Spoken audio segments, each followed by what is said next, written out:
Hello everybody and welcome back to the channel and welcome back to 2024. We're back in action for a new year of karting. We've got so many events coming up this year. You know, I'm so excited to be taking part in a few new championships as well. But we're starting with, once again, the British Rental Kart Championship. And yeah, little bit of a redemption arc going on, I think, with this one, because the last 2 years in a row I finished in the same position, which, you know, is not a bad position, but it's not the greatest either. So, you know, this year I want to do well. I want to hit the ground running. Hopefully I, get good results from the start. But yeah, how it works is you get 4 heats and you have to do a Super Bowl qualifying, and that goes into 4 20-minute races. You have to be super consistent. You have to be really good at Super Bowl, to get up there and get results. So yeah, I'm going to be keen to hopefully just do the best I can. And then make the right decisions, because it is a 20-minute long race.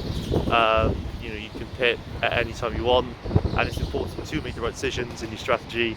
But yep, this is just the start of another long list of videos coming to the channel over the whole of 2024. So keep your eye out for lots of SRK, Club 100 content and other events. So yeah, I'm probably not going to delay. BRKC 2024, the 3rd time I'm trying it. So yeah, here we go. Let's start with Heat 1 and see how it went. Gone into the event. Yesterday he was in the practice sessions and he was plugging 30.5s every single time. And he's not been here in 12 months and he can just straight away just get onto that pace with everyone else. And he's certainly one of our high hopes in our team, definitely for this year. And there you can see Gary Jones at the front of the at the front of your picture there. He's the one in the red suit. You can see it says Gary Jones on the back. Just getting comfortable in the karts. We've got Christopher Ball there, one of the BSR drivers, Bradley Shepherd Racing. And Bradley Shepherd Racing has a number of teams out this weekend, including the boss himself. Of course, it was the funny situation last year where Bradley Shepherd didn't get an entry, but had sent teams to this event, ended up getting an entry, but was not in his own team. No. So the team boss ended up being effectively ousted from his own outfit for the weekend. And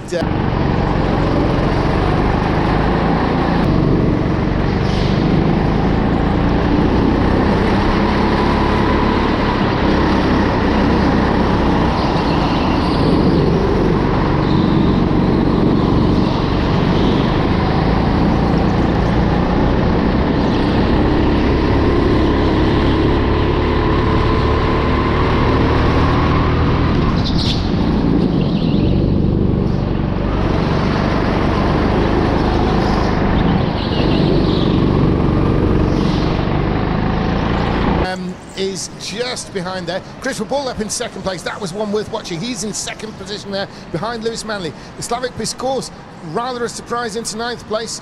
Colin Marshall into 3rd. Colin Marshall, great someone effort we, yeah, that is pretty staggering. But it will be Lewis Manley who takes the pole position.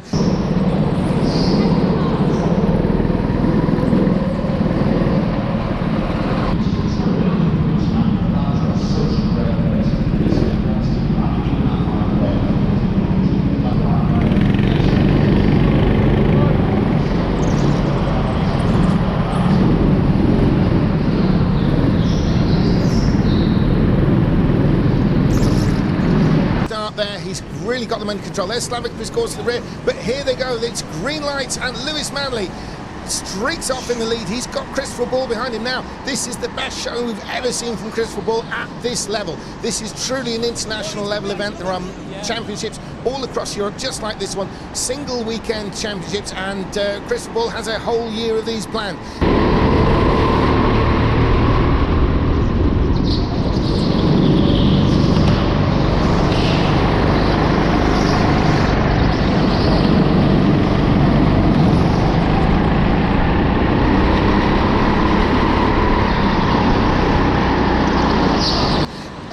Challenger year in, year out in Lewis Manley. He's probably the, shall we say, the best Formula Fast driver. He's a regular here and always a contender, and really is flying the flag for Formula Fast, if you like. He continues in the lead. The question really is, will he open out? It's an amazing opening lap there by Lewis Manley, and he's got about the most comfortable lead you could hope for at this stage. Gary Jones, of course, is down in 9th place. Steve, can we see him moving up through the order? Will we see an early pit stop from your teammate? You could potentially, again, like we say, if he feels he's being held up, he could potentially dart in the pits. But it is still pretty much as you were, isn't it? Everyone's sort of in a line. No, it's if you're in that train, the train of karts, and you feel you can get dragged along, it can sometimes be a bad thing to come into the pit lane to get that free space because you're not getting dragged along by the pack. But I was watching Lewis Manley on the start, and he really did get that absolutely spot on. But Christopher Bull, he's going with him. And, you know, for Christopher now to be looking at the back of Lewis Manley, if he can stay in touch, you know, a pit stop, a really good pit stop could show him leapfrog. It'll be a tough ask, but he will just be looking now to try and stick with the back of Lewis Manley, which those two are just breaking away now from Colin Marshall, who did that incredible third place in qualifying. But let's watch and see if Christopher can stick to the back of Lewis. Absolutely, Steve. And Lewis Manley there on screen in the predominantly red suit is being chased down by Christopher Bull in the BSR, the Bradley Shepherd.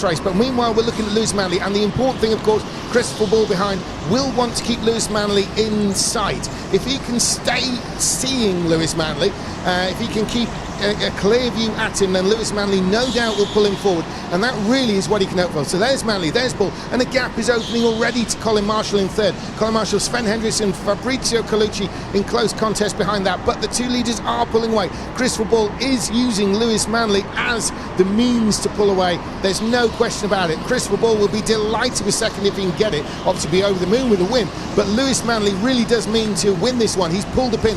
We're looking at rapid lap times already, 30.6. 30.7 on that lap, and Christopher Bull himself is down to 30.6. That's an outstanding performance from the West Countryman. There he is, he's actually closing in on Lewis Manley. Now, the question really remains, what will Christopher Bull do?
build on that. But I'm just looking at this battle for the lead, James. Lewis Manley, Christopher Bull. This is not over. Christopher's driving so well. He's actually got the fastest lap out of those two, a 50.572 compared with Lewis's 30.6. And do you think that's going to rattle Lewis potentially? No, well, it has, because he's pulled that time down. Lewis Gary Jones! It is. Gary Jones has stopped right next to the pit lane. Red flags have come out. They've stopped the racing. His car has died at the pit entry. Now, none of the drivers have actually stopped yet, but now they have. Which is good to see. Marshall's quickly on the scene. Gary, he's absolutely fine. It's just his kart's conked out, which is a bit of a shame for him. That's right. And in this format of racing with the indoor karting, what happens is, if there's an incident like that, a problem with the kart, they will switch him into another kart. So they've got plenty on call, and they're all individually tested by the same driver to record a very, very similar lap time. Will get the racing restarted. So Gary Jones still has a pit stop to make. So Anthony, you will have Gary back with you at some point. Now, because Gary's now in a relatively colder kart, will we see an immediate pit stop? Get that out of the way while the thing's cold. Very good point. He could do. It could be very tactical, that. And now this. Let's see. This is. I remember the karts that you say they've been sat stationary now for a good couple of minutes. There could be a couple of errors here. And Lewis Manley there. So close on times, 30.551 to 30.556 between those top two. That's, cigarette paper between them, you're talking. It's crazy. So competitive this year, James. And the incredible Christopher Bull is a name. We said earlier on that, Anthony, you remember we were talking right at the opening of the show. We said a whole bunch of names, and there will definitely be a name throwing his own name into that hat. And it is in the form of Christopher Bull at the moment. He's holding down the incredible second place on Lewis Manley. Neither of them have pitted yet. They're both going very quickly indeed. There's Lewis Manley on screen, those at home. And here comes Christopher Bull. He's closing down the leader, and the leader is Lewis Manley. Have we any pits? No, not yet. We've certainly got Lewis Manley, who may be under increasing pressure. Gary Jones continues round. He's got Slavik Piskors, the Polish driver, behind him. But there's Lewis Manley. There's Christopher Bull. That is 1 and 2. An incredible showing by Christopher Bull. He's been able to hang on to Lewis Manley. This is an outstanding performance. We've potentially got a new name as a possible finalist here, Steve Gray. Christopher Bull, nobody expected this, did they? No, they didn't. We know Christopher's quick anyway, but, to be racing against Lewis Manley and to be going with Lewis Manley, who, as we've said, he knows this circuit like the back of his hand. If you want to watch a line around Formula Fast, you need to watch Lewis Manley. And Chris is doing so well. I mean, we're 15 minutes into the event now, and he just hasn't fallen away. They have still got a pit stop to make as well. And could we see a first? Could Lewis Manley potentially make a an error in the pit stops? Have I just jinxed him? Who knows? Yeah, who knows? But will it be this time? There's Lewis Manley. He's passing the pit entrance. Christopher in.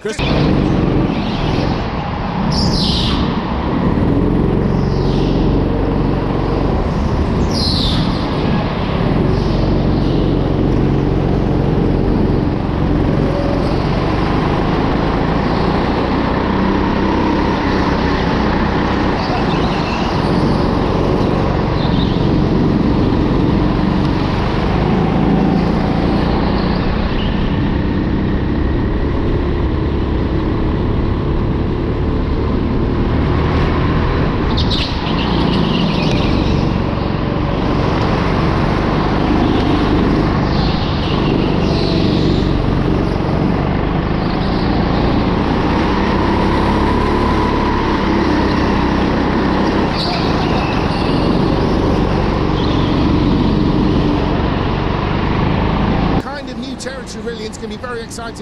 Manley in. Yep, here comes Manley into the pit lane. Gate number 1, all good. He's still got a nice clean track. Christopher Bull is on his way. Gate number 2 gets the green light. The gap's big. He's fine. He's clear. Manley in the lead. And Lewis Manley has made the pit stop he needed to. He pitted out of the lead, of course, and he has made his pit stop and maintained the lead. Now, it's arguably a slightly bigger lead. Chris Bull was doing lap times on his own that matched what he was doing following Manley. So we can clearly see Chris Bull has the pace on merit. Gary Jones is now to third place. Steve Gray, your teammates in third, yet to make a pit stop. He is making a pit. He hasn't made a pit stop yet, but I'm just looking at what a pit stop from Lewis Manley. There's no way that gap should be the size it was. He must have literally got that completely absolutely spot on. And again, that's local knowledge, isn't it? That's knowing exactly what to do and to gain those few seconds. But look at the gap between them now. Before the pit stops, Chris was right behind Lewis, but Lewis, being Lewis, has just gone in and nailed the pit stop 100%, and he's now got that bit of a buffer back to Chris Ball. But Gary Jones still probably, I think, the only driver now yet to make a pit stop, and it's going to be interesting to see where he comes out after all the problems of the morning so far. Well, Lewis Manley, the revelation of the event 10 years ago, back in 2014 here at Formula Fast, a complete unknown, a regular at the track championships, yes, but outside that, an absolute unknown was Lewis Manley. And Lewis Manley, over the years, has been a multiple winner, multi-times finalist, always a contender for the overall championship.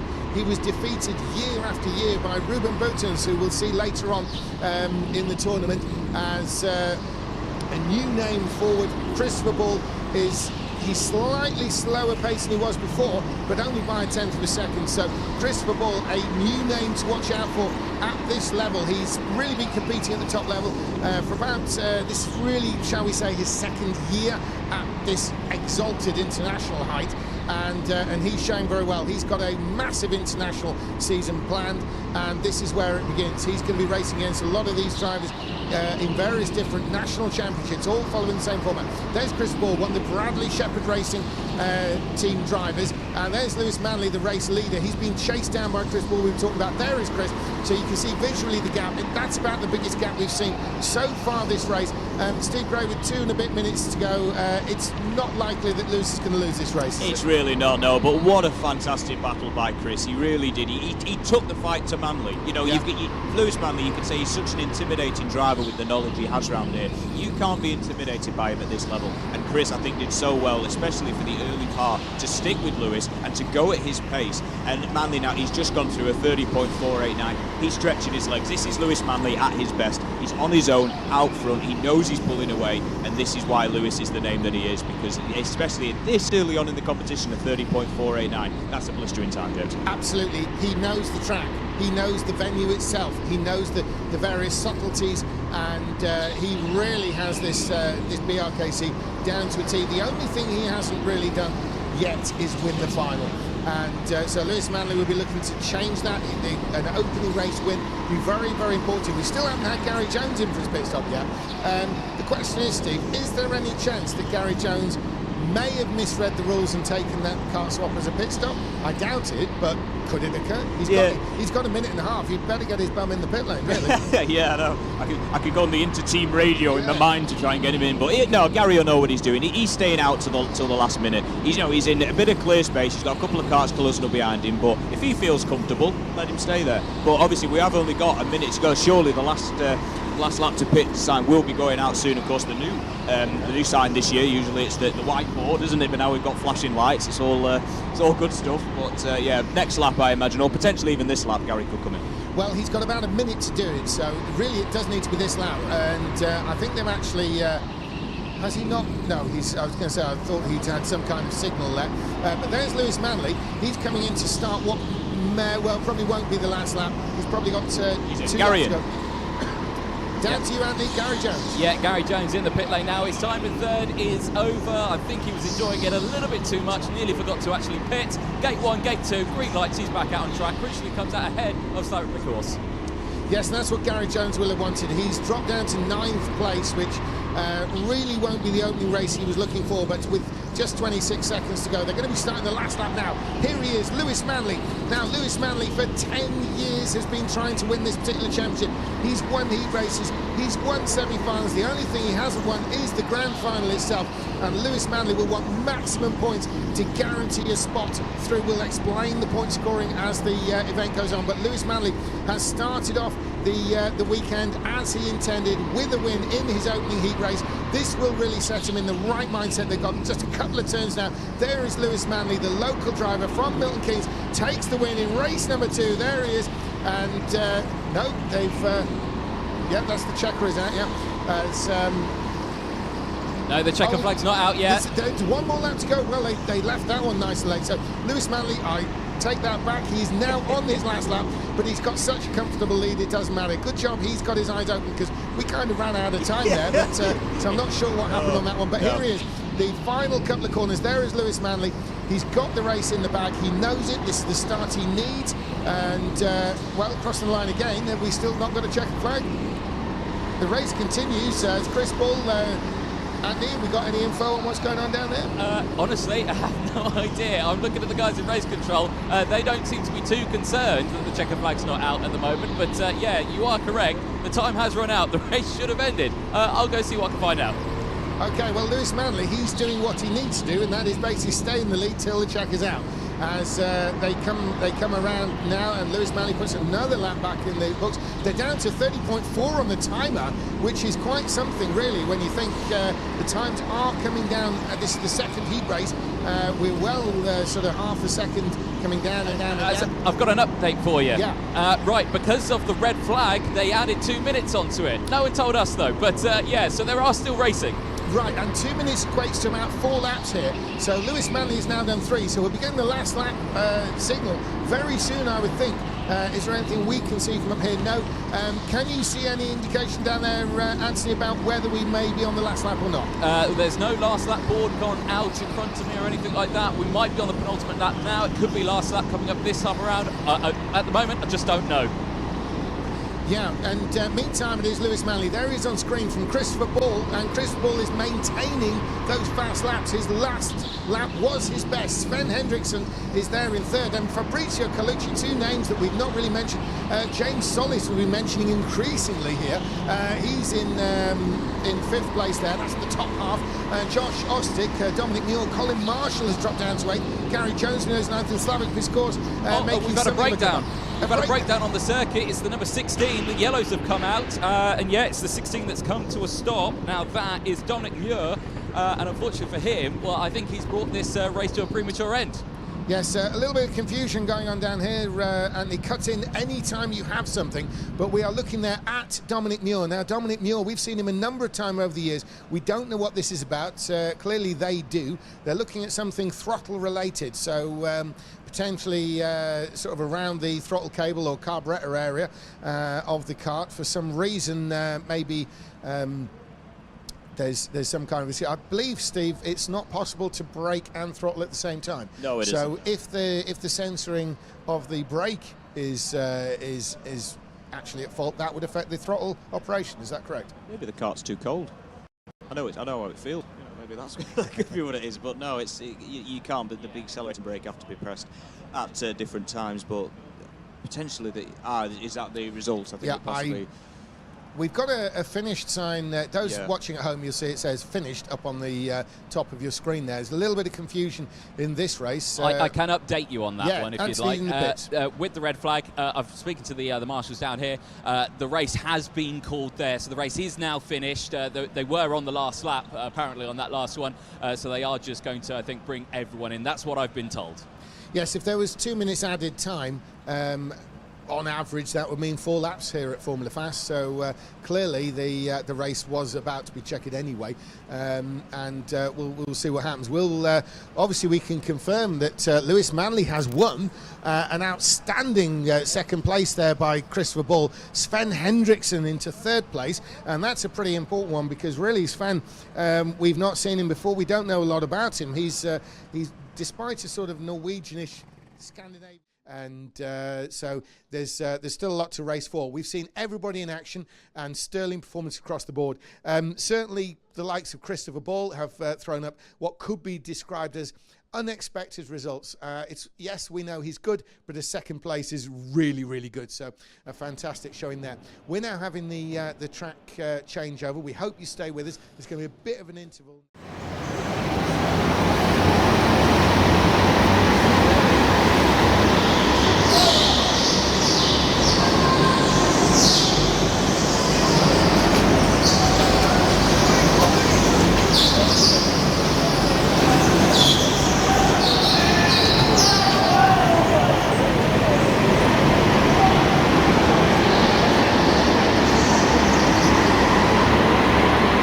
Against Christopher Bull, Henry Barrington, Bobby McGeer, Bradley Shepherd, Harley Smith, James Miller, Aaron Bell, Felipe Vieira and Ryan Taylor. Now, Anthony, if I can just join you and bring you in this one.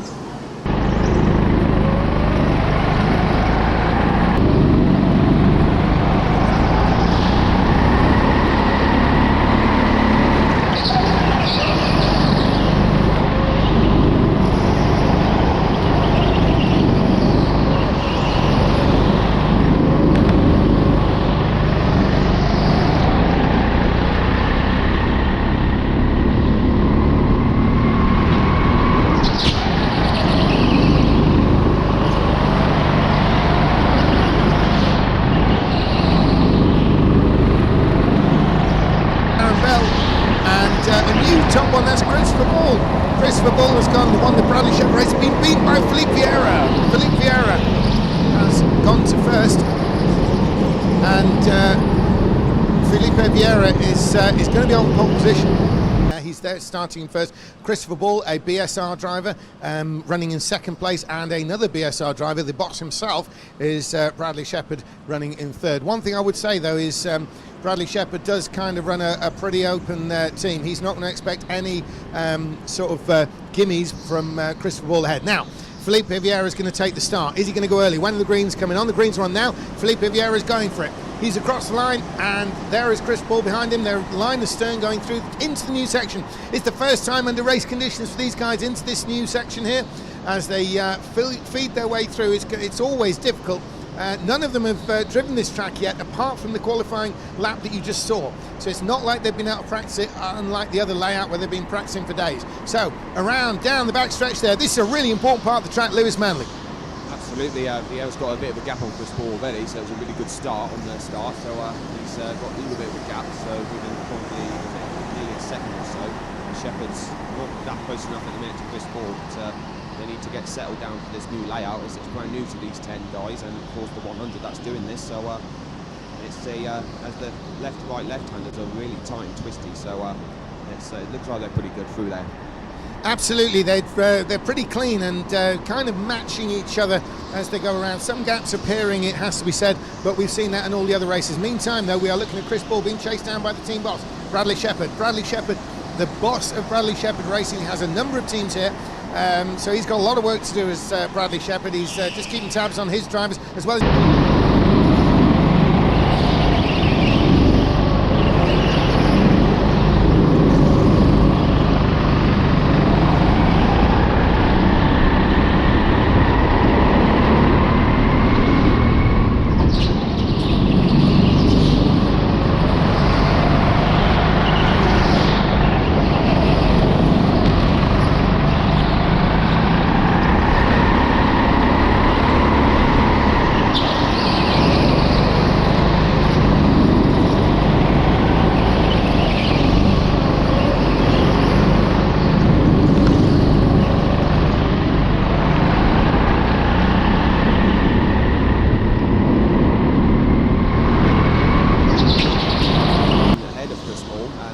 Sort of closing on Ball, but I know Chris Ball's never going to let Bradley Shepherd through. It might be teammates in other tournaments, but Chris came second in his first race behind me and Shepherd third, so therefore Chris is never going to give up the place because he wants to try as best as he can and make the semi-finals.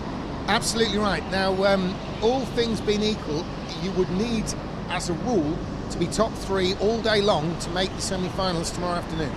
And so obviously that Christopher Ball is on that kind of trajectory right now. He was second in the previous race this morning. He's now running second. If he can complete that, that will be a good load of points. Obviously, it's vital, Lewis, to get into those semi-finals, to be able to keep scoring and maybe get a place in the final. Exactly, because that's why, as you say, you've got to finish at least in the top three, some maybe fourth at worst. So there's normally 29 points is the target to get into the semi-final. But as of course, if you get into the final, you've got to be at least to 41 to 43 points. But it depends how much points you get for 30th and 10th when the semi-finals and the heats are done. Absolutely. Vieira now, we're going to see what the gap is as they cross the line. Last lap through, he was 1.1 seconds ahead. Can he extend that lead? The answer is yes, he can. It's just a 10th, but all these little bits will add up as they go lap after lap after lap. We've got 16, just under 16 and a half minutes to go, which is an awful lot of laps around here. I mean, that's like way over 30 laps remaining in this race. And if he can keep pulling out those 10ths, that could be what wins the race. And a bit of a wave, yeah. Looks like, yeah, we've it's Aaron Bell. Yeah, it's broken on the circuit, or a spin. Looks like the kart's okay. Marshall's quickly on the scene to get that one moving again, and yeah, just a spin, gets going again.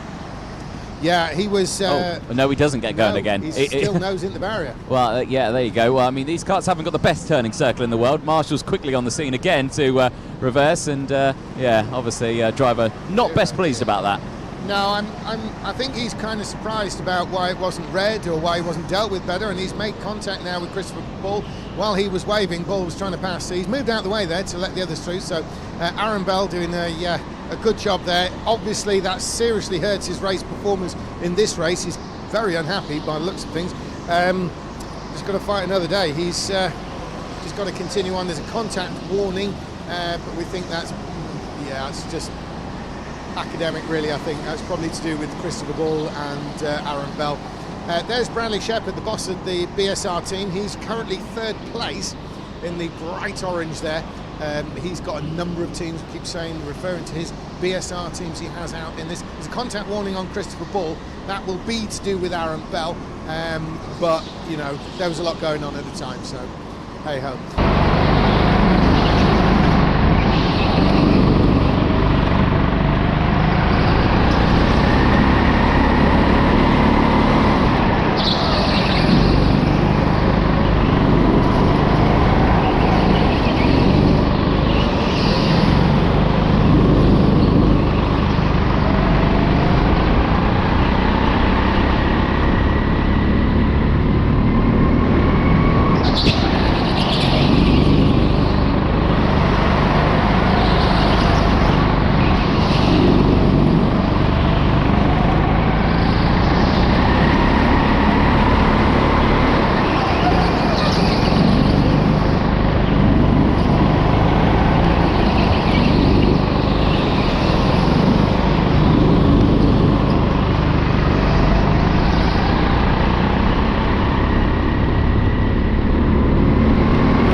generally every lap he's extending it. It's just sometimes it's 2/10, sometimes 1. But Lewis, with so many laps in each race, if you just extend it by 1/10 of a second, you end up with quite a big lead at the end. Well, exactly, because it's 3.9, still 3.9 as Chris has just crossed the line, just a fraction slower that lap. As Vieira took that pole position in the secondly, and of course, first race he was at the back as he had a spare kart to go with, which is a bit of a shame because that's always a disadvantage in qualifying because that's when the kart is so cold. So he's got the kart 20 now, which looks pretty good on this layout, so he's definitely looking comfortable at the moment. And the smooth, silky style there of Felipe Vieira, you can see minimal use of the steering wheel. He's really, gently coaxing that kart round the racetrack at record speed. He's the fastest in the race, but it's relatively little effort, and that, of course, economy of effort tends to equal speed. There is Christopher Ball. Now he's running in second place. He's having to work a little bit harder. The gap's gone up to 4 seconds now. Now Ball is the one who that gap ends at. So Vieira, where Ball is now, Vieira was 4 seconds ago. Now Ball is about to catch James Miller, who we saw Vieira pass. As there it is, and Ball in the pits. In with you, Anthony. Yes, indeed. Let's see how he does. Nice and aggressive on the brakes there at gate number 1. Gets that green light. Now, crucially, he's the driver who sits up in the seat. It feels like that gives him a benefit when he leaves. I don't think it does, but it's 2 green lights, and it's a good stop nonetheless. Absolutely, and he's come out further down the order. He's cycled out in 6th place, which actually isn't bad, considering I think he's only the 3rd visitor you've had this race, certainly. I think it's only the 2nd visitor. Second, right. Unless I have not marked anyone down. No, I think we'll go with your judgment, because you're there. So Christopher Ball then, he relinquishes the place. He's down to 6th place. That elevates his boss, Bradley Shepherd, up into 2nd place.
We do. It's the number 21 in the pit lane. This is Frederic Navarra that's in there now. 2 green lights. He's back on track.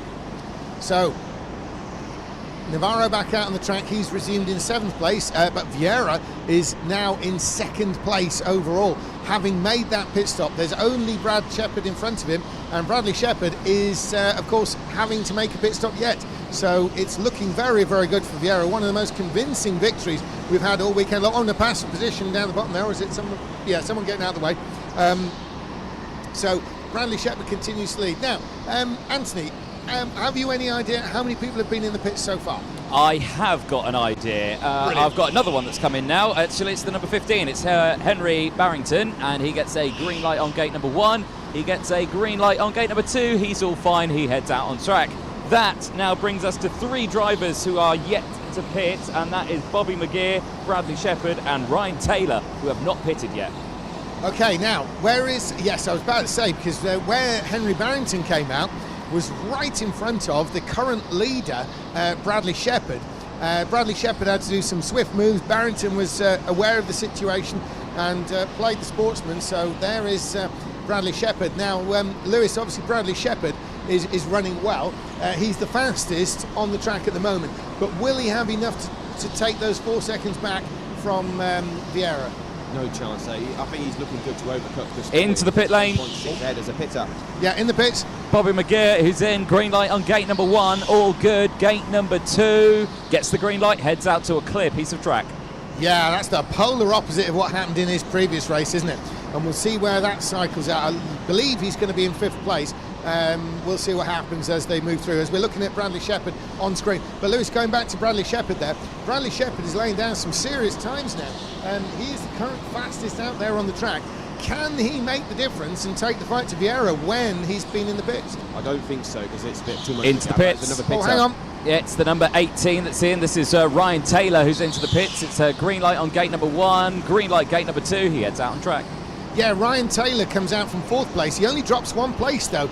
Bobby McGeer is the beneficiary there. He's gone into 4th place, pushing Ryan Taylor back to 5th. As there's only about a second or so in it though between those two. Now a signal there, Bradley Shepherd. Will we see the race leader in the pits this time? Well, he has to. He has to pit. He has to pit. If he does not pit at the end of this lap, it won't count. So he has to pit now. Yeah, and Bradley Shepherd's no idiot. He's going to come straight in the pits on this one.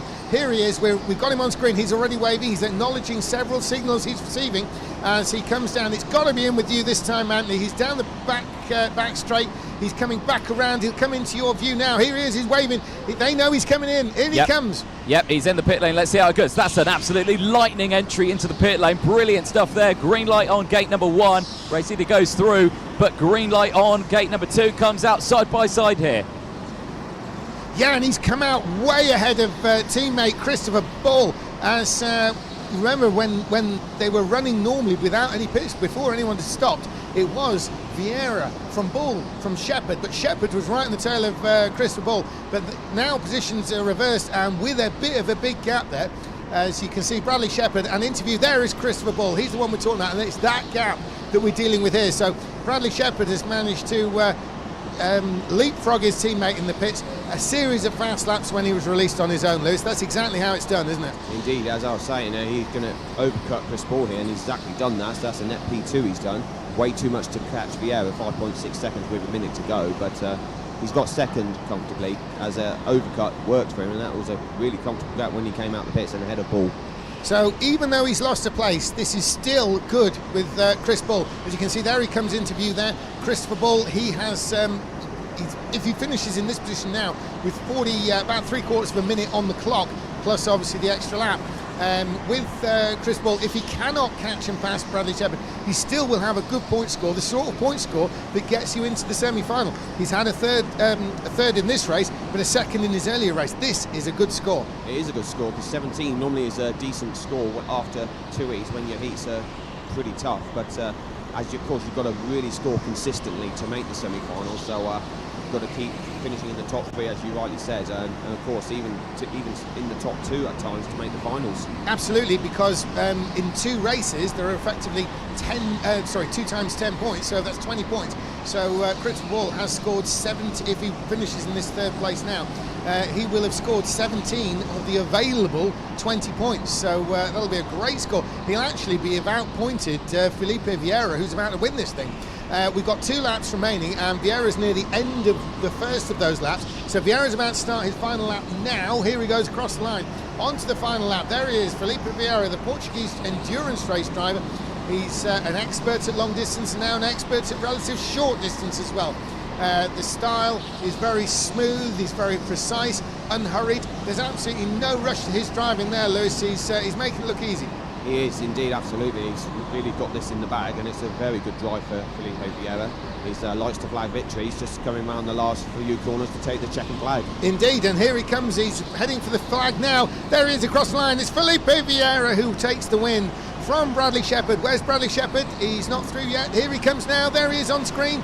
And where's Chris Ball? There he is to confirm 3rd place. Bobby McGear is going to be 4th, surely. That looked like it was James Miller coming through there. We're still waiting for Bobby McGear. Here he comes now, is he? Yes, that was him. And Ryan Taylor and the rest. So we can confirm that race result. Felipe Vieira, Bradley Shepherd and Chris Ball were the top 3. Bobby McGear came through in 4th place. Ryan Taylor 5th. Frederick Navarro into 6th.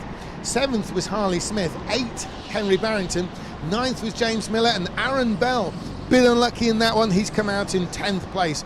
So Lewis Manley, just before we go down to Anthony, that was a heck of a clean coming into play there. So it's going to be very interesting to see what happens in this next race. Will we get that what's almost traditional epic 2nd place battle now? Well, let's see the list of entries here on this one, and it's going to be a tough one.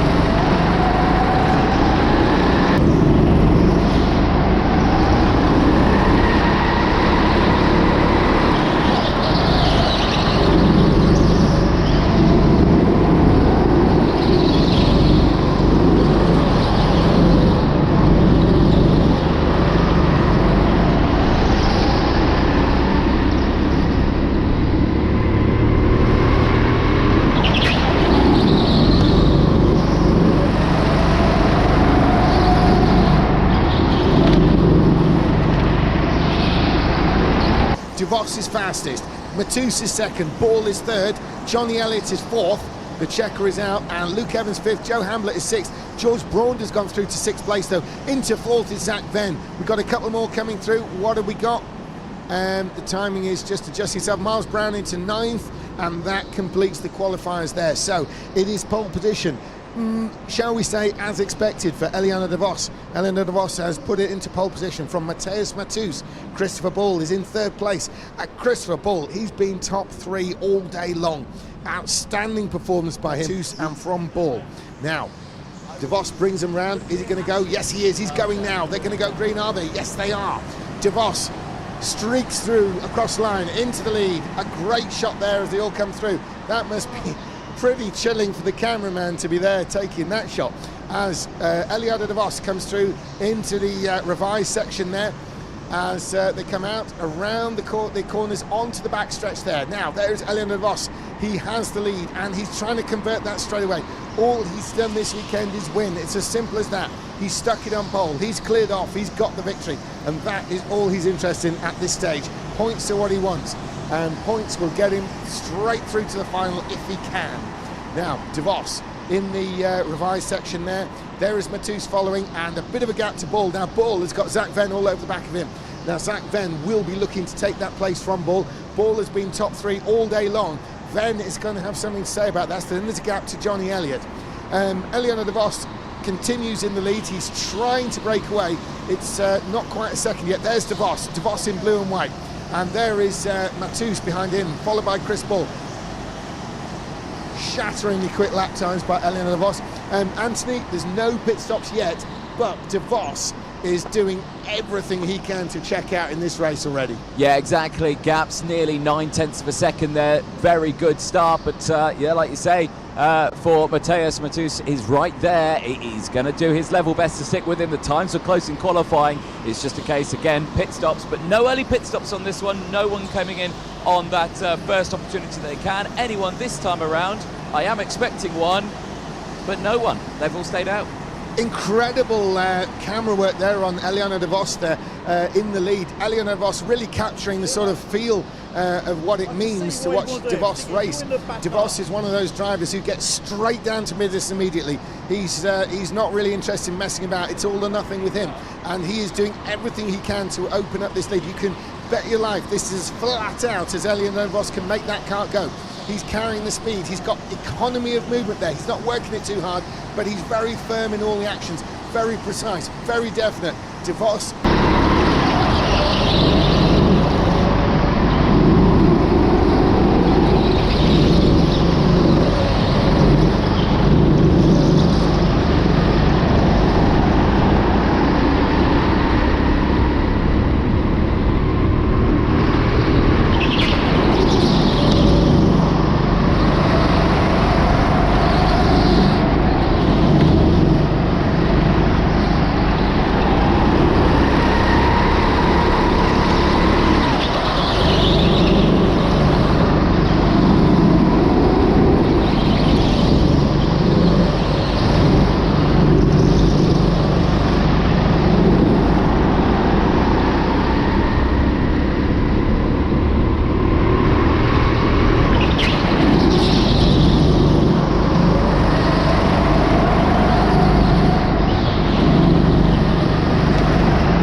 Seconds. Eliana De Vos, Anthony, you've had no pit visitors at all. They're 6 laps in, but De Vos is doing everything he can to make it so he can stop without losing that lead. Yeah, exactly. I'm just picturing a song in my head right now, and of how he's driving, and I'm liking it. And the song is? At this moment in time, I'm not going to disclose that information because it's too good in my head. You enjoy that song as we all enjoy watching Eliana De Vos and the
Belgium and Holland.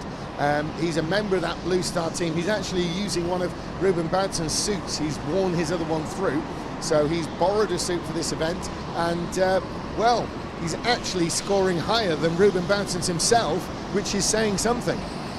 That certainly is. But again, okay to go on this one. We're seeing good battles thick and fast everywhere, but like you say, good names shaking up at the top of this one. Good to see Christopher Ball again back up there. Zach Venn looking good as well. Johnny Elliott looking good as well. He's always been in the middle. I'm concerned for Johnny Elliott in this season. He's always been in that semi-final or in the finals, and I think he might not make it this time. Well, with the in the nicest possible way, I'm always concerned for Johnny Elliott when he's out on the track, simply because, like everyone else, I love it when he gets a great result. Sometimes you get a great result, sometimes you go to pieces. Now, he's got a bit of a rear guard action there. He has got behind him Luke Evans. So there's Johnny Elliott. He's facing off against Luke Evans, and Luke Evans is really making Elliott work for it. Now, Luke Evans on the back of Johnny Elliott. We've been watching Johnny Elliott for many years, and Johnny Elliott on his day is one of the best in the world. There's no doubt about it.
middle line there to try and get the balance between defence and optimum line. Look at that footage, as you really feel yourself in the seat there with Johnny as he's trying to hold off Luke Evans. Now Luke Evans at any into the given pit lane. opportunity. In the pits. Yeah, it's the number 8 that has pulled in. This is Miles Brown. Oh, and there's a yellow out on circuit. Oh, this is a disaster for Miles Brown. Evans has spun. Evans has spun. Right, okay. Miles Brown is saying, well, that's not my fault. And there's another car that's coming to the pit lane now. Well, Joe Hamlet's pitted for his bad penalty earlier on. He's now sorted that one out. So 2 pit stops there. Yeah, well, a bit of a double one in the middle of a red flag. Now, that was interesting.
In second, Christopher Ball still doing well. All 3 of those still need to do pit stops, so that top 3 is still the order that they should be. Absolutely, and there's Ball on screen now. Now he's got the attention of Zach Venn still. Zach Venn is still very close to Christopher Ball as they come into the revised section. Ahead of him, well, it looks like a back marker. I think it could be Hamlet. Of course, Hamlet had the the penalty. So here comes Christopher Ball. He moves through on the inside. Hamlet lets him through, and he lets Venn go with him. So Christopher Ball still has the attention of Zach Venn over that 3rd place battle. Once again, we're getting a close battle at the top end of the race here, and this time it is Christopher Ball with Zach Venn chasing him down. Now Ball's been absorbing this pressure all the time. We've got it looks like Evans on screen. Yes, Luke Evans. He's made his pit stop, but he looks like he's got Mateus Matus right in his tail. He's going to have to let him through, and that's the interesting thing there, because Luke Evans is actually a back marker now. He's going to be expected to let him through. The only hope is that Matus pits. Matus does not pit. Evans has now got to let him pass. Surely he's been getting blue flags. As they follow him round, there's Luke Evans. He's a lap down on the race leader, which is Matus. And here is Christopher Ball. He's still absorbing the pressure from Zach Venn. We can see this on screen now. And Christopher Ball really has come of age this year. In fact, across last year, he's got a big international season planned, and he's opening well here in the BRKC. Top 3s in every race are what get you in not only to the semi-final, but potentially the final itself. And that, obviously, is what Christopher Ball is aiming for. With 8 minutes to go, we've still got an awful lot of pit stops to come, Anthony, surely. We do. We've got Mateus Matus,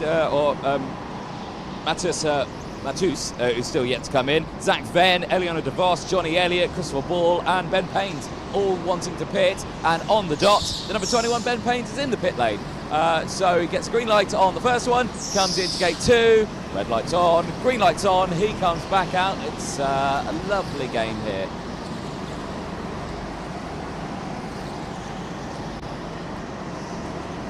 Okay, so Anthony, I missed that. I was just sorting out some technical stuff. That's fine. But meantime, just to cover that, who was in the pits and how many have we got left to go? That was Ben Paynes who came in the pit lane. Good stop, no penalties. Yep. We still have Christopher Ball, Johnny Elliott, Eliana DeVos, Zach Venn, Mateus Matus. There you go. I struggled with that one, but I'm good. In the number 10, they are left to pit. So practically everybody that we're keeping an eye on has Yes. yet to pit.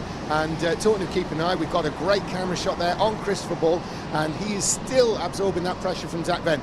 We've got the same situation now that we've had in the previous races with a number of different drivers.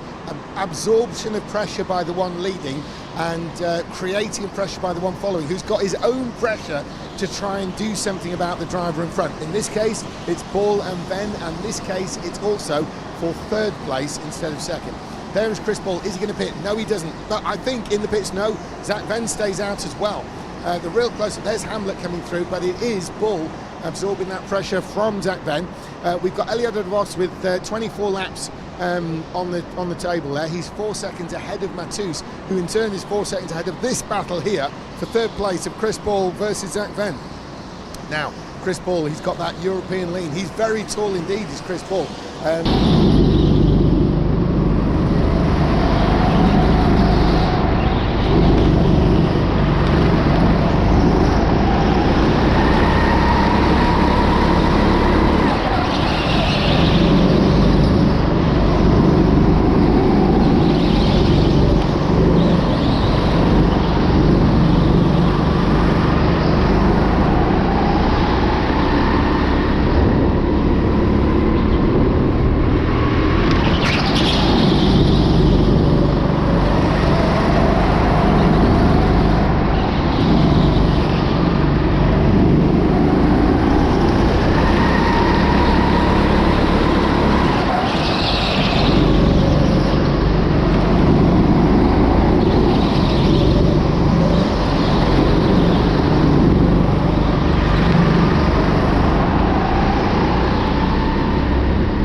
Picture there. There's Matus, and he's going to assume that position. And in the pits. Yep, in the pits with you. Now comes the 17. This is Zach Venn. Red light on the first, gets the green. Good stop. Now comes into gate number 2. No double stacking this time around. Gets the green on that one, and it's all good. And what's Christopher Bull's response to that going to be? Is he going to come in immediately to try and cover that, or is Zach Venn going to be given some laps on his own, clear of the flying Christopher Bull? And that could be what it takes to leapfrog Bull. We're going to see what Bull's response is. He will know Zach Venn came in the pits. Where's Bull? Bull's coming through. Is he going to come in the pits? Yes, he is. Yes, he is. Straight in. Let's talk him through it, because into gate 1, a little early on the brakes, but gets the green. Seemed a little slow. Comes into gate number 2. Looks good. Later on the brakes this time. Gets the green. Comes out. It's going to be close. It's going to be very close. Venn's got momentum. Venn's got speed as Bull comes through, but Bull's got the inside. Bull's going to be able to cover it. Is he? Yes, he is. Bull just hangs on. Christopher Bull just hangs on ahead of Zach Venn there. It was vital there for Christopher Bull to come straight in the pits. Johnny Elliott's waving at Matus as if to say, listen, I'm going to be coming in the pits. Don't worry about that one, mate. So Johnny Elliott, I expect, will be in the pits this time. Yep, he's coming in. Yep, there he is, signalling to Matus. And in comes Johnny Elliott. Yep, let's talk him through it again. Let's down into gate 1. Good stop there. Green flag coming into gate 2 for Johnny Elliott. It's a yellow. It's a yellow on gate 2. It's a penalty. Johnny Elliott with a penalty. Oh no. Johnny Elliott with a penalty. If you've been watching. Race leader's in. Yep. Race leader's in. Eliana De Vos, gate 1 is good. Gate 2, do not get a penalty here. Eliana, you know, he's good. He gets the green, he heads back out. Eliana De Vos, he knows exactly what to do. He knows exactly how to do it. And that is why he's on his way to his 3rd victory out of 3. But we've got a penalty for Johnny Elliott. Over the years, it either wins or problems, and this time it's problems. He's coming in again. Yep, and green again on the first one, no drama there. Is he going to get the green on the second? He does. That penalty there, I think, has cost him a spot in the semi-final. Yeah, it's almost certain. I mean, it's a big ask. Even if you're the calibre of Johnny Elliott, that's going to hurt. And of course, Johnny, he's going to have to just control the emotions a little bit now. There's just no point in having an even worse result. We'll see what happens when they all cycle through, but Johnny Elliott is going to tumble down the order when he crosses the line again. Now, what is interesting though is they've got 1 minute and 40 there. We've still got Chris Ball, who's holding off Zach Venn.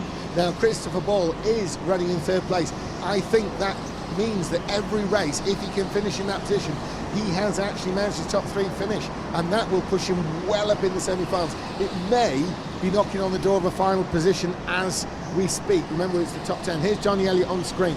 And one thing about Johnny Elliott's first pit stop, Anthony, was the camera crew, Scruffy Bear Media, they got an amazing bit of footage of him coming in the pit. It looked ballistically quick coming through that turn, entering the pit lane. It certainly did. It would look very controlled at gate 1. No drama with that one. It was all down to gate 2. That was the one where he was just a little bit eager to get going again, and just that yellow light popped up. However, in terms of damage limitation, he's done all right. Seem to be showing Johnny Elliott in 5th place, which is only one step back than where he was as they come through in the Chris Ball battle there. And Chris Ball has probably got the biggest gap he's got. There's Ball in the orange, the Bradley Shepherd Racing uniform there of Christopher Ball. He's got Zach Venn. Now they close up under the concertina effect in that snail section. They're going to open up a bit here, but is Venn going to be able to make a move? No, he's not. They've got Hamblett in front. Hamblett is very aware of those around him. One of the best drivers here. Oh yes, he's gone out of the way. He's allowed the 2 a lap ahead to move through, and that gives us the impression of how it is to stand on that barrier there. You really wouldn't want to stand there too long, would you? As there is Christopher Ball coming through with Zach Venn. Now they're closing up again. 2 laps to go now. We're on the penultimate lap. It's DeVos from Matus, Ball, Venn and Johnny Elliott. Despite an extra pit stop, Johnny Elliott is in 5th place. That has to be said, Anthony, is incredible. Yeah, that's really good. I think he's got away with that one. I think it was lucky that the rest of the field were all a lap down as well, and due to his positioning, damage limitation was very small. Yeah, I don't think we've seen anyone have to take a penalty and finish that high. So kudos to Johnny Elliott. Bad luck getting it, but it has to be said, it probably hasn't actually damaged his result by any more than 1 place at worst. But here's the winner. It's DeVos. There's no doubt in the winner. 2nd place, Matus. What about Ball? What about Ball? They've yet to come through. Ball and Venn. Where are they? Here they are now. It's going to be Christopher Ball, surely for 3rd place. Yes, it is. He leads Zach Venn across the line. Johnny Elliott's going to come through in 5th place. We're sure of that. He's out on his own. He's on the back stretch. He's the only one yet to take the checker flag. Here comes Johnny Elliott. It's going to be 5th place, surely. Yes, it is. He's just got 1 corner to go, and then the sweeper across the line. It's Johnny Elliott to 5th, and into the pits with you is going to be Eliana DeVos. He makes it 3 out of 3, Anthony. An incredible performance here at the British Rental Kart Championship. Yep, certainly is. I'm sure he will be delighted with that one. He always seemed happy when I spoke to him after a win, understandably, of course. Hello again. I thought we'd have just a quick small intermission after 3 long races, and yeah, that was the end of day 1. Great set of races. Second, third. I'm really happy. Disappointed to lose that position to Bradley. The heat could have been 3 seconds, but it is what it is. He had a great car, and I didn't have the overall pace. So yeah, it was a really good set of results. Really happy going into today. We got 1 big heat to go to make a semi-final, so I really hope we can do that. And in terms of the grand final, I probably need a top 2 in both, probably like a 1st and 2nd, or maybe a 2nd to get me in. But is it right to get into a grand final without winning a single heat? I'm not sure. I don't think so. So okay, consistency is key, absolutely, but we'll see how it goes. It's currently 7:30 in the morning. I'm on at 10 a.m, so I'm going to watch all the early races and prepare for my next heat. So here we go, heat 4, let's keep going. This is sign of things to come. It's not only a sign of things to come in the racing, but it's a sign of things to come from drivers like Frederick Navarro. And we've got the next heat race going out to qualify. Just to run through the entries in this one, we've got this super impressive Christopher Ball, who's really come of age in this tournament alone. Stefan Pudlik is out there.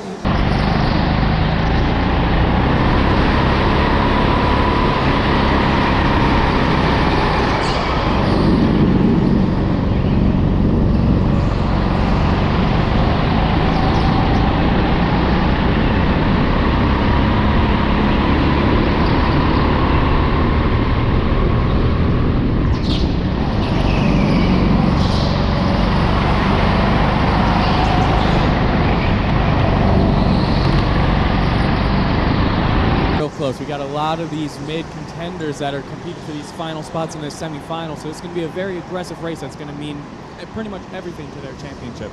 Absolutely right. There's no sort of go-to winner in this, so it's not like it's got Vika Schletzner. He's, oh yeah, Schletzner's going to win. It's not got Ruben Bouncers in it, but it does have Charlie Radford, Christopher Ball, Pudlik, and a number of others who could spring a surprise. Jacob Equals currently listed fastest. In fact, I think with the qualifying complete, it's Jacob Equal. Jacob Equals on pole. Incredible result there from Charlie Radford, Stefan Pudlik. Christopher Ball will feel out of place there, because really on paper you would have to say that Ball would have been favourite for the pole and favourite for the race win here. He's been, as you say, on what potentially would have been the easier one for him to run at the front. Anyway, they're coming around now, so what can Jacob Equal do with this? He hasn't been asked to lead from the start so far in this competition. He's going to go early. Yes, he is. The lights are going green, surely. Yes, they are. And away he goes, Jacob Equal, with Radford following and Pudlik. Into the snail. Are we going to see some action, Mason Brown? Yes, we are. Radford inside, he clears Jacob Equal back to second. Great move there from Radford early on. Equal looking back on the inside, can't quite get there. Now he's got Stefan Pudlik all over him for the snail section on the exit, coming to the backstretch hairpin. And down the back straight it is. Charlie Radford leading for the first time in the BRKC, leading for the first time at this level. He has, and a passing move that looks like, was it Clark losing out? Richie Clark may have lost out there, but somebody at the back there on the 18, who was that? The big loser, Nicky Dolan, got thumped right the way back. What's happened at the front affected those further back in the snail area, and the net loser in that, the big loser, was Nicky Dolan, who finds himself last. However, Nicky has what it takes to get through and to the front now. Nicky Dolan getting more and more experience with each passing year, and he could do something. Let's see what happens here. So Radford continues to lead. Equal second. Third is Stefan Pudlik, and Jacob Equal is taking the fight back to Charlie Radford. Early pit stop. Early pit stop. The It's the number 19 that's pitted. This is Richie Clark. Green light on gate number 1. Pulls in to gate number 2. A little bit late on the brakes there. Keeps it rolling. Gets a green light. That's a nice pit stop. Yeah, that was pretty good, that one, wasn't it? Mason, we've seen an early pit by Richie Clark, but a lot of pushing and shoving throughout the pack there. Yeah, now Jacob Equal, it's a tough situation. You get passed on early, it's a sign to everyone else behind you. It's blood in the water for the Sharks.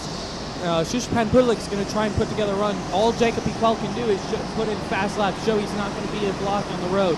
But now he's fastest on track, now following Charlie Radford, putting pressure back on him. Radford's gone defensive the last couple corners now. He's got the pressure on him. James, now, do you see Jacob Equal, do you see him pitting early, or do you see him maybe staying out with Radford? It's just a question of experience, of which he doesn't have much at this level. He's got the speed, but he hasn't got the strategy experience. Not to say he's not good at it, it's just he hasn't got experience. Some people might come in now, because it does look, crazy to say that Radford's actually holding him up slightly. Could Equal run faster on his own? Now he's got a bit too steep. Radford passed him on, I don't know how to say this on there, I'm trying to find a good way of putting it, but it was a very, very opportunistic lunge by Radford that got the lead. It wasn't as if he'd spent laps running faster than Equal and then built up to that. Radford just saw a shot and took it. In fact, he created it. So Jacob Equal could do anything at this stage. I don't know what he's thinking now, because we've got nothing to call on. You know, he hasn't had to do this.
truly sit.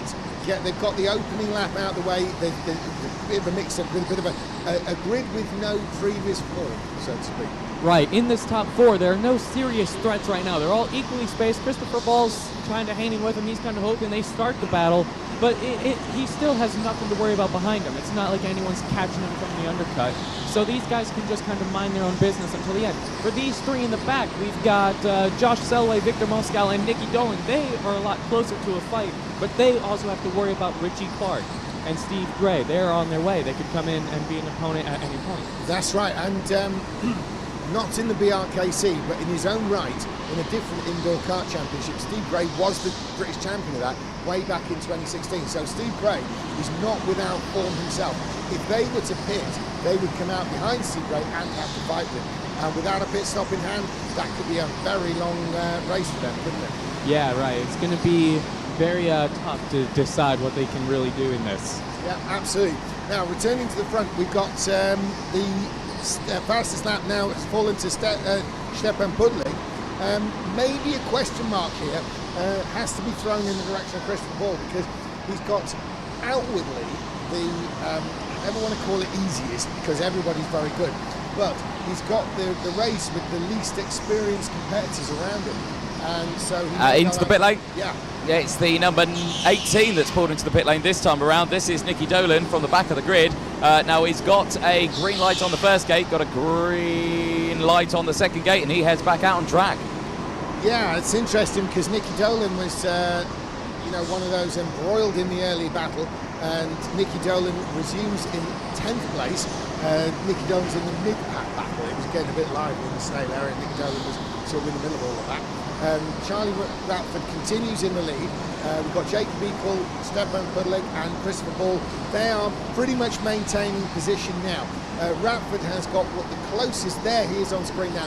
You can see he's got the closest you could describe it as a comfortable lead, and the others are behind. I'm actually quite surprised.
Pudlik in the pits. Yeah, he's pitted straight away. He's also received a contact warning as well, has Pudlik, but he gets the green light on gate number 1, pulls into gate number 2, and gets the green light. Oh, I thought he accelerated a little too early there, but that was spot on. Well, he timed that to perfection, did Stefan Pudlik, in terms of the time in the pits. Do you think, Mason Brown, that he's done the right thing on the track? I do, yeah. I think once you try that attempt on Jake McQuell and it doesn't work once, you might as well pit. Now Christopher Ball's got a little pressure. Jake McQuell's in the pits. He's going to cover. Yep, here we go then. It's the number 17 in the pit lane here right now. This is Jacob Equal. So green light on light number 1, pulls into gate 2, and he's getting words of encouragement there from Sam Slater. Pulls out and gets that lead again. Into the pit lane now comes number 10 as well. So 10's in, Stephen Gray. He pulls in, green lights on gate number 1, pulls back into gate number 2, and he's absolutely fine. He heads back out on track. But yeah, absolutely superb pit stop there for Jacob Equal. Manages to get back in front of Pudlik. Yeah, and that was what he really would have intended to do there. We've had Steve Gray in the pits as well. Steve Gray's dropped to 10th place, but that does leave 4 people yet to come into the pit lane. Anthony, we've got, of those 4 who yet to come in, it's the 2 front runners, shall we say, of Ratford and Ball. We've had some action. It's Pudlik has in fact passed Jacob Equal, hasn't he? So Jacob Equal has lost a place to Pudlik. Can Pudlik make it stick? He can this time. So Mason Brown, they've been back and forwards, these two, a couple of times. This time it's fallen in public's favour and looks like it could stay. Right, yeah, he did the same move he tried last time, and he just went in a little bit deeper and got it to stick that time. Jacob Equal now has to match his lap time. If you're Chris Ball, you got to pit. You got to pit. They're battling, they're costing him time. He's got to get in now. So, Anthony, we've got Mason Brown here calling out for a pit stop for Chris Ball. We've seen the pass by Pudlick on equal, so now would be a good time for Chris Ball to come in, according to Mason Brown, but Ball carries on. Yeah, he's carried on, he's not come in yet, and right now, well, he's not got much traffic in front of him at this moment in time. I would also agree that now's probably a good time for him to come in, but we just need to see really what happens, because right now he is focused on what's going on in front of him, and all he can see right now just ahead of him is Charlie Ratford. So really it's down to him really what he wants to do. Yeah, well, he continues on. He's just past the pit entrance there. It's Christopher Ball we're talking about. He's running in second. He's got space in front of him. He's got space behind. There he is on screen. Chris Ball, look at the speed into the snail area there and the smooth motions through. He's not giving anything away there. Chris Ball leaning outwards to relieve the grip inside. Look at that support you can see on the camera there that Christopher Ball has. He's coming onto the back straight there, down the back straight. There is Ratford, he's just waving thanks, and they're arriving as Chris Ball, so that's the first to second, which arguably, Mason, is actually first to fourth in reality if you count the pit stops. Correct, yeah. Now, Chris Ball here has got an 8.8 second gap, but the Shishpan Pudlick is catching this battle between Josh Selway and Victor Moscow. Now, they don't need to give up the spot. It's for position. So Christopher Ball is going to watch him go through these guys. If they hold him up enough, then he'll have the gap. Victor Moscow, he's just he should probably pit here. He doesn't want to lose time to these faster guys that are coming up, and now he might be able to jump Josh Selway. Well, you're hearing it from Mason Brown, one of the top drivers in this formula, as across the line again goes Ball. Now, in the pits, Selway. Yep, he's coming to the pit lane now, so nice and steady. Josh Selway into gate 1, gets it done, gets the green light. Little slow off the mark there, but all good going in towards gate 2. Keeps it rolling. That's a nice stop, and he heads back out on track. And while that pit stop was taking place, Stepan Pudlick has got ahead of the back, well, not the back marker. He's got ahead of another driver who's battling with Moscow. And certainly Jacob Equal, I think, has gone with him. We'll check up on that, Mason. But Pudlick there, he had to get through. So did Equal, because he's got to match what Pudlick is doing. Right, and now out of nowhere, Richie Clark has joined this battle on Jacob Equal. He's got some pressure on him while he's trying to pass Victor Moscow. Now he goes for the move on the inside of the snail section, makes it real clean. Richie Clark, can he get the cross? He's going for it. Can't quite get there. Good move by Equal. Had to do what he had to get done, but now Shishpan Pudlick is gone. He's got a ton of ground to make up. Yeah, that's cost a lot. Now, interestingly, will that mean that when Christopher Ball pits and comes out, will he be in front of Equal? Because there is a definite gap there. And Ball, when he into the pits now, is the number 12. Now this is Victor Moscow who's pitting, and that I think is a breath of fresh air for our drivers who are in that battle. 2 green lights for him. He heads back out on track.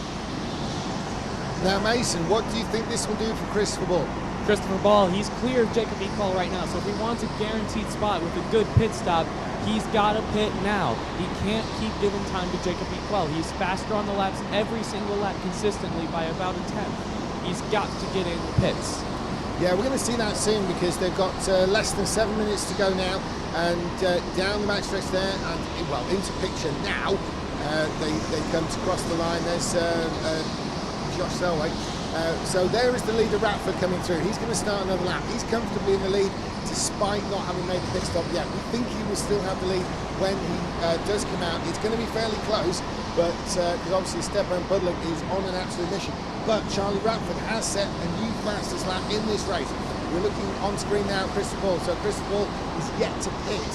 We think he might come out in that gap between Stepan Pudlick and Jacob Equal, but it is going to be a close run thing.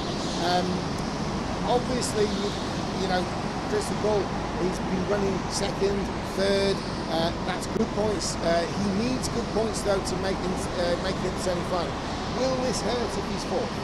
It won't help. Obviously you want to be higher up. Right now though, I think he's got what he's got. He's kind of maximizing what he can right now. He's not in control too much of what the top 3 are doing. Okay, and that's the driver we're looking at now, Christopher Ball. Now, Christopher Ball, he may end up with third place in this race. It may be fourth. When the pit stop started and the battle started, he was looking more for fourth, but now it could be third. Depends what happens with Jacob Equal, because I think Jacob Equal has lost a bit of time out there with various passing moves with back marks. There is Pudlick, there is Equal on screen. We are waiting though still with 5 minutes remaining for Christopher Ball and for the race leader Charlie Ratford to come in. Charlie Ratford's playing a really long game with this one. What is that? Radford's in the pits. Oh, here Into we the go. pit lane, here comes Radford, yes, in towards gate number 1. He's waiting for that green light, he gets it, pulls in, oh, and they're double stacking. Christopher Ball's in as well, so gate 1 for them is both good.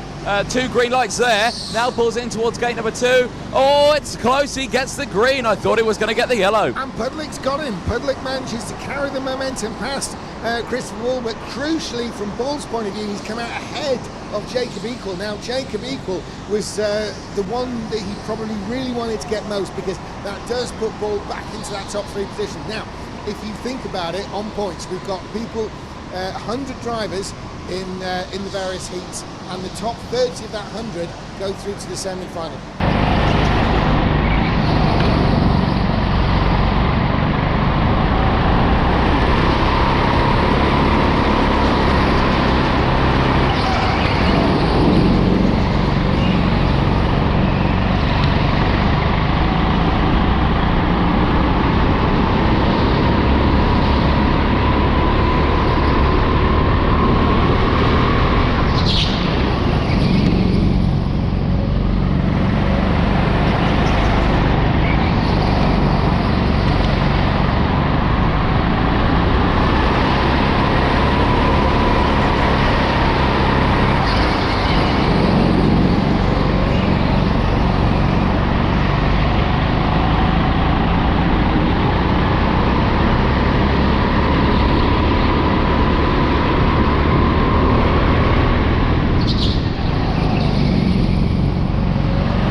showing well. This is still a good result for him, but now he's getting used to being a front runner.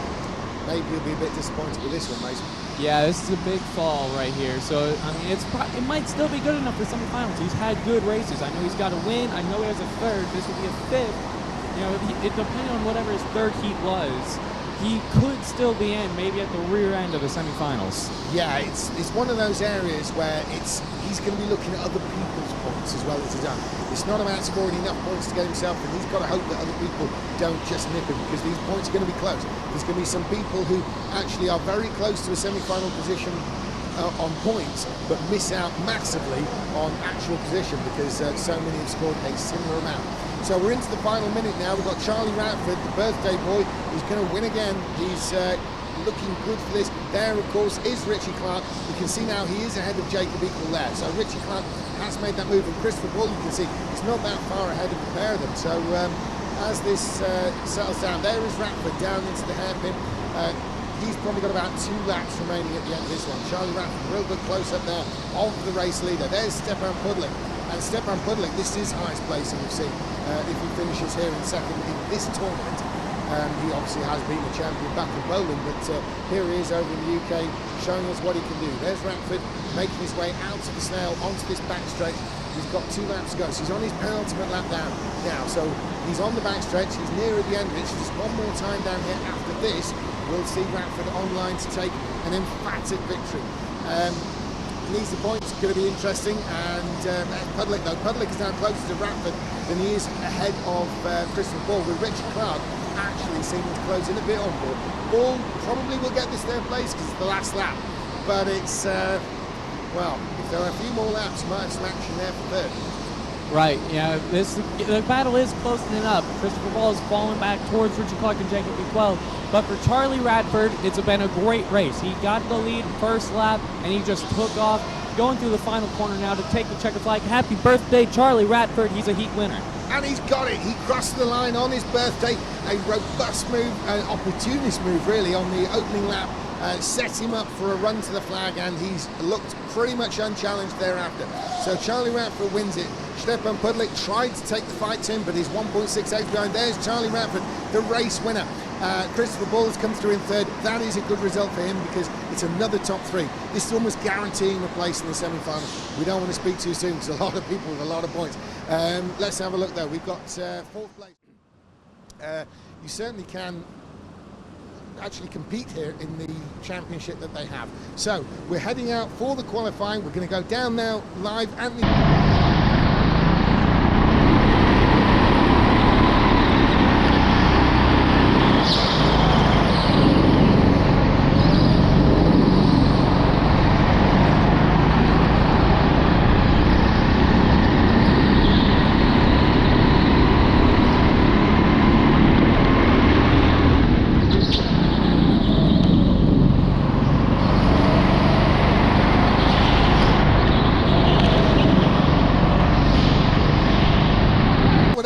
Yes, he is, but he's been beaten straight away by Christopher Ball. Christopher Ball's gone fastest. Babbitt's is second. Pudlik is second. Zach Venn is third. Zach Venn third, but Eliana Vos to the front, Anton Schoppler, and they've all been beat by Sam Slater. Sam Slater with Hendrickson coming in third.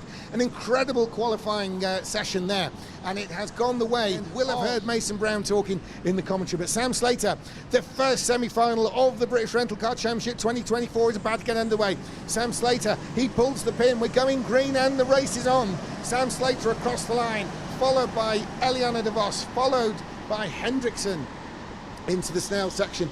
No passing going on there. Everyone's very tight, always getting a bit bunched to the back, but it's Sam Slater leading out around the exit there, the snail, onto the 2 fast corners, and then it's the backstretch, the fast backstretch that leads to the hairpin at the end, where a lot of overtaking happens. So as they stream down, it's Sam Slater first to the hairpin in the lead. He makes it through okay. Alain Devos is following him. Now, strategy is going to play an increasingly important part of this. There's still just 1 pit stop in this race. There's going to be 2 in the final. But Sam Slater leads the way. He's on the snail. Eliana DeVos is following him at the moment.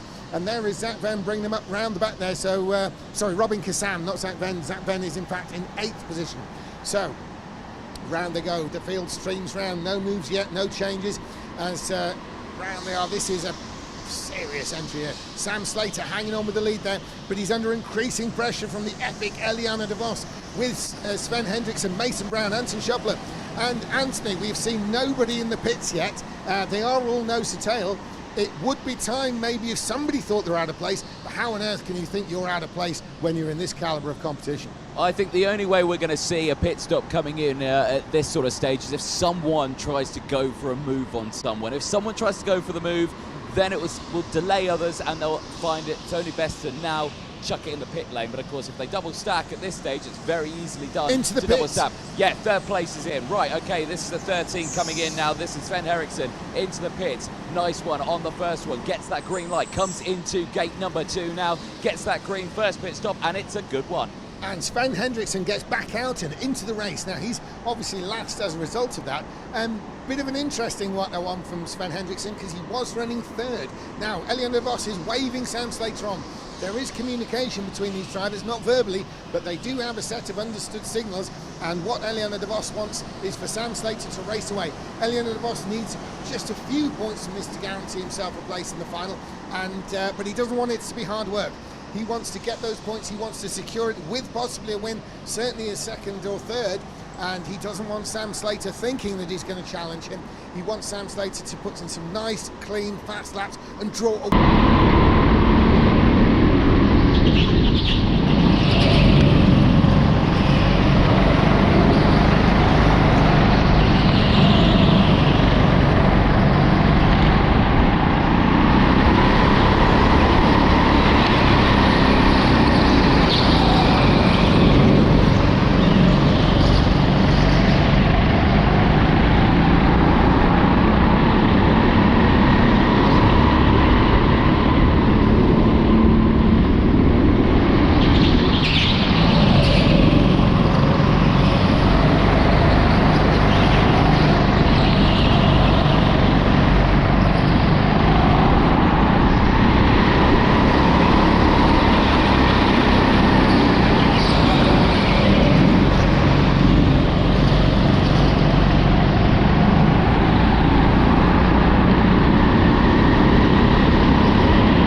Has the inside line, but the one continuing is on the outside line, but with more momentum, carrying speed. Sometimes it works, sometimes it doesn't. This time it's worked for Sven Henriksen. He's gone round the outside of Pudlik. He has gone into that position, which is 9th. Doesn't sound like much, but it may count when these pit stops cycle through. So 2 in fairly early in this semi-final race. Anthony, they are now nose to tail, those 2 pit visitors. I don't think they were in that sort of position when they were running out originally on the start. No, exactly that. So nice change of pace here, and I'm just watching and thinking who's going to pit next. I can guarantee someone who's not going to pit probably all the way into the very last moment, and that's your current race leader, Sam Slater. He has got far too much pressure to pit now after leading this one. He's going to have to wait to the very last lap. Well, a very gutsy pit stop now. You were talking earlier on about the speed of Mason Brown. He continues to lower that lap record for this race. He is now on the tail of Elion de Vos, and maybe Mason Brown will feel that it's actually Sam Slater up at the front that is, he's faster than, and that's holding up Elion de Vos, and therefore it could be Mason Brown in. None of the front runners are coming in, and Sam Slater's waving as if to say, yep, we're going to come on. And he's pulling those forward, but it is actually still Mason Brown who's got the fastest lap in this race. He's now caught up behind Elion de Vos. Yes, and that brings me to a point as well now, that if Sam Slater and Elion de Vos both decide to pit before Mason Brown, it releases Mason Brown.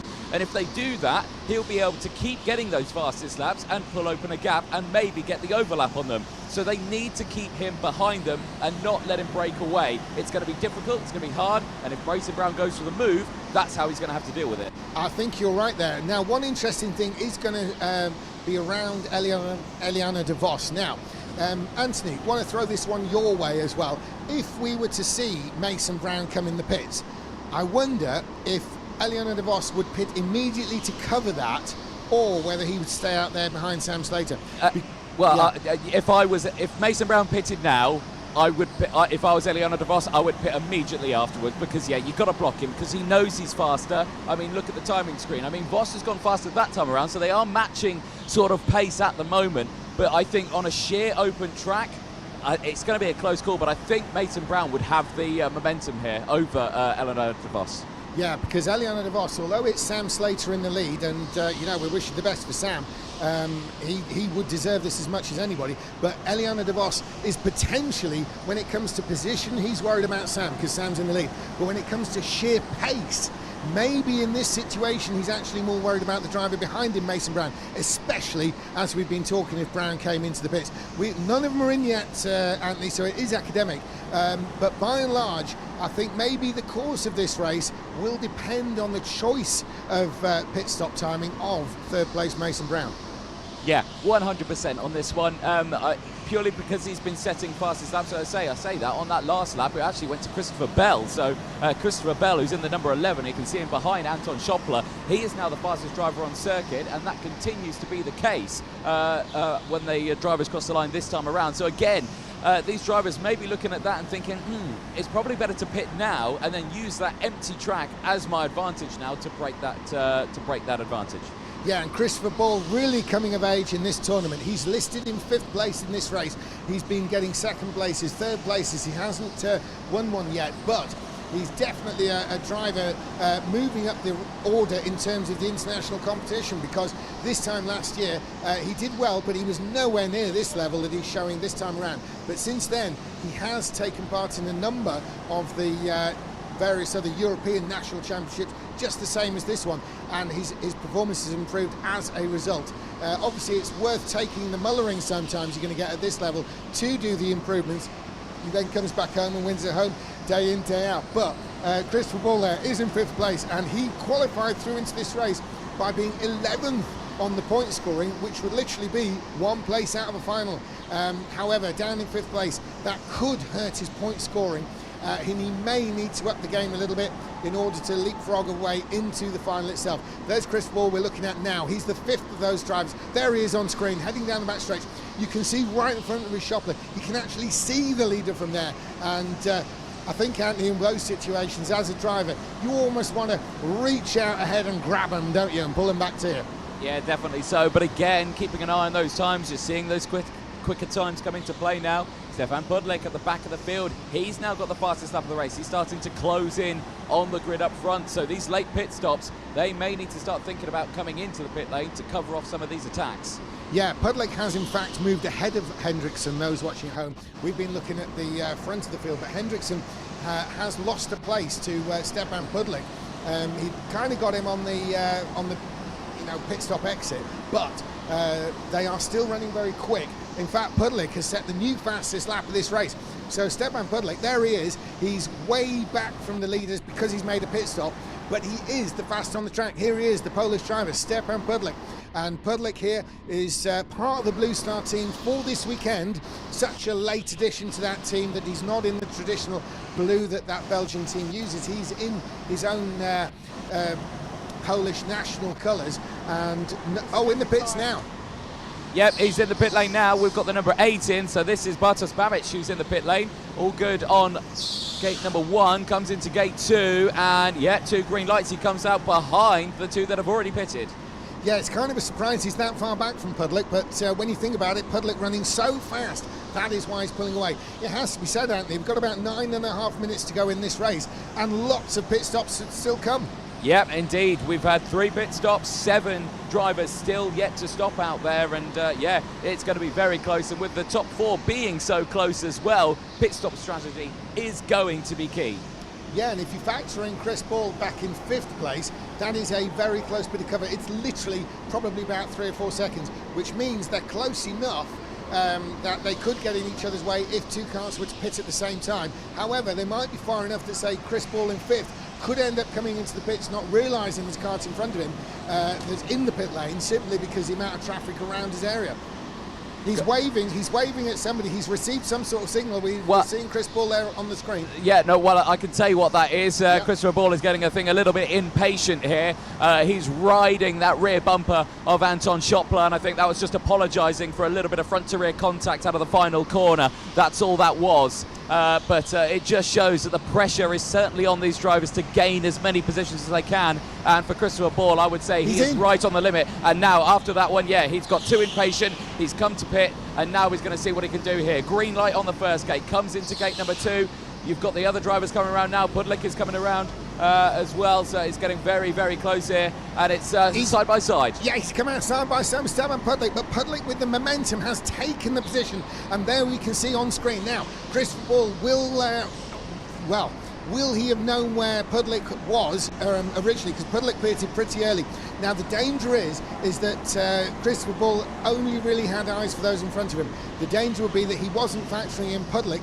He may well have been, but that would be the danger. Now he's behind Pudlik, and the question for him really is how far up the order really is Stefan Pudlik, because as we look, we can see the gap between, he is some 12 seconds back. So Christopher Ball, this may have worked or not for him. I know that's kind of, 50-50, but into the pits, Eliana de Vos. Yep, he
valid stop has actually come out for Robin Kassam as well, so that's just popped up on my screen. It looked like he got 2 greens, but actually no, he got a penalty.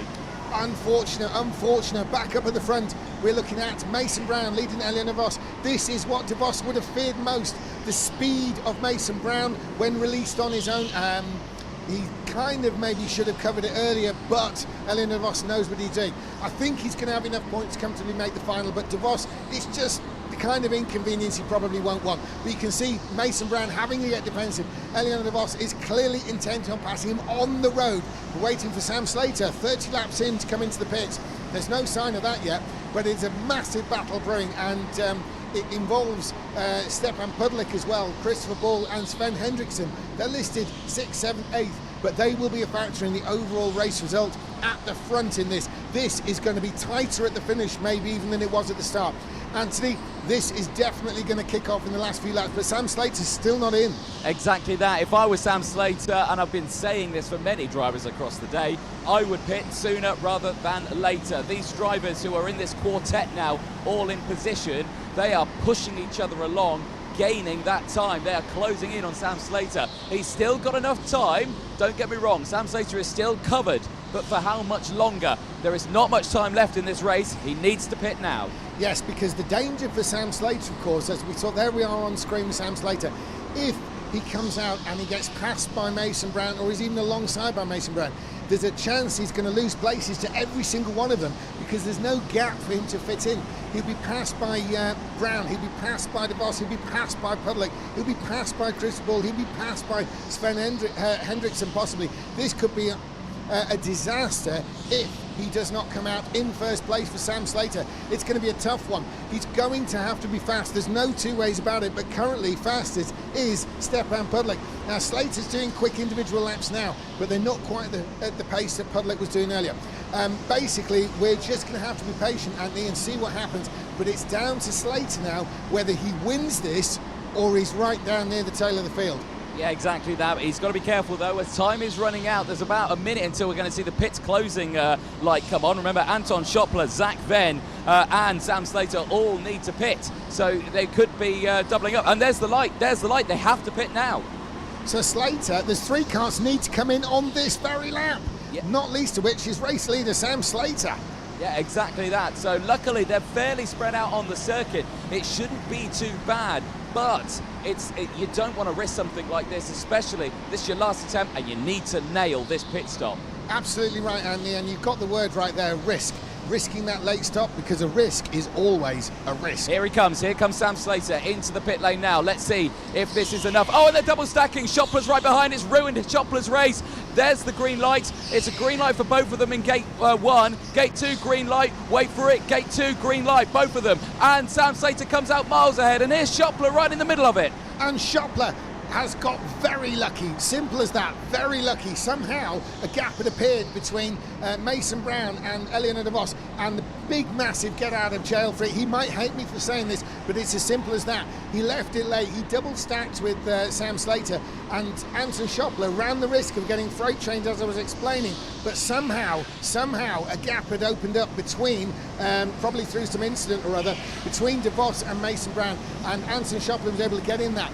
As it happens, he's going to come through in third. This is an absolutely outstanding change of circumstance there. We have got the karts nose to tail all the way through. Sam Slater with a clear lead over Mason Brown, but it's third backwards that contains nearly the entire rest of the field. Let's have a look at this. This is that battle I'm on about. So we're focusing there on Pudlick. Now there's Slater, the leader. Behind him is Mason Brown. They're about as comfortable as you could get. There they are. But here's that battle. Schoppler, there is Eleanor DeVos, Pudlick, Ball, Hendrickson, and Zach Venn has come onto the back of that. Zach Venn. Now, if this kicks off, could Zach Venn make it through? It's unlikely, but it's far more likely than if he wasn't there in the first place. So Zach Venn, he may be able to do something in this race. He was on the absolute bubble. He barely made it. He was the third and final qualifier. But if it kicks off and Zach Venn somehow weaves through whatever carnage occurs, it could work for him. There's Zach Venn. Now here's Schoppler leading through. This is how tight it is. We're on the last lap now. The last lap has been called. This is where it's going to kick off. If it is, there's way too many cars nose to tail for nothing to happen. Everybody's going to try, because there's some people with a lot to lose, such as Eleanor DeVos, and there's some people with everything to gain in that group, such as Zach Venn. There's Hendrickson as they come around. It's going to be Sam Slater surely for the win, and he's done a sterling job of leading from the front there, Sam.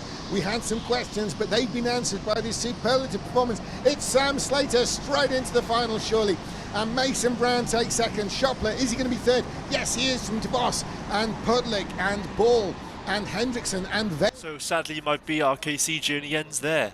It wasn't the greatest semi-final qualifying lap, and I'll say on a colder track it definitely caught me out. My final result was 6th in the semi-final and a tie for 14th overall, with myself losing a few positions just because of a tiebreaker lap time. Super happy with the event and performance. Thank you to Formula Fast for providing the karts in the event. You know, all the staff were great, and we really did have to live there over the 3 days of the weekend. So yeah, props to them for putting up with us. Feel like I could have grabbed the win somewhere, but there was always a few difficult drivers in each of my heats, so to never leave the top 3 the whole weekend was an achievement in itself. The final was good, not the most exciting one, but round off what was a great weekend.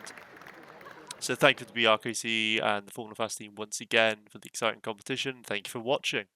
Appreciate this is a very long video, and well done for making it to the end. And now onwards into 2024 with plenty of videos to come. Thank you for watching, and I'll see you all in the next one. Goodbye.